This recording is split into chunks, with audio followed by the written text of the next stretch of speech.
Bukod sa dengue, pinalakas din ng Department of Health ang kampanya kontra rabies. Gaya sa Davao Region na nakita ng pagdami ng mga kaso ng rabies. Live mula sa Davao City, may unang balita si Argil Relator ng GMA Regional TV. Argil! Igan, problema rito sa Davao Region ang umano'y mga kaso ng underreported o kaya underdiagnosed rabies cases. Kaya't pagdating sa ospital ng mga nakagat ng aso o pusa, kadalas ay agad na namamatay. Mas pinaigting ng Department of Health Region 11 ang koordinasyon nila sa local government units para palakasin ang kampanya kontra rabies.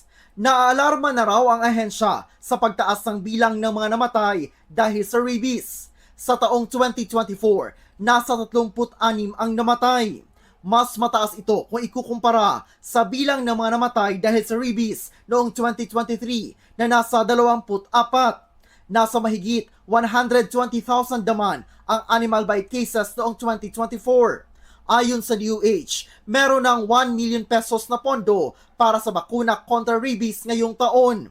Magdaragdag pa raw ang Central Office ng 1,800 vials.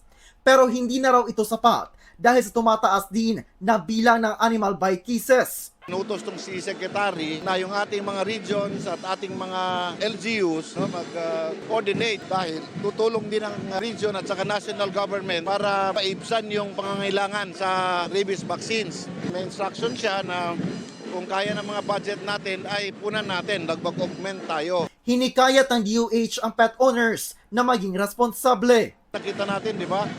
Ang karamihan sa mga aso o kaya nakakagatan ay tame o kaya nandun sa bahay nila. Sana po makipagtulungan tayo sa ating mga pet owners para magkaroon ng responsible pet ownership. Hinimok din ng Animal Welfare Group na Bantay Hayop Davao ang pet owners na wag nang hintaying mabigyan ng libreng bakuna kontra rabies ang kanilang mga alaga at sila din mismo.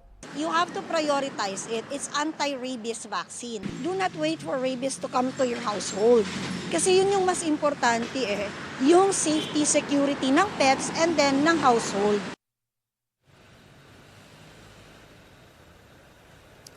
Igan, dagdag ng DOH na huwag magpakampante dahil karamihan sa mga naitalang may rabies ay domestic o alagang hayop. Bukod sa LGUs, handa naman raw o bukas naman ang DOH 11 sa koordinasyon sa DA para mas palakasin pa ang animal vaccination. Igan. Maraming salamat, Argil Relator ng GMA Regional TV. Igan, mauna ka sa mga balita, mag-subscribe na sa GMA Integrated News sa YouTube para sa iba't ibang ulat sa ating bansa.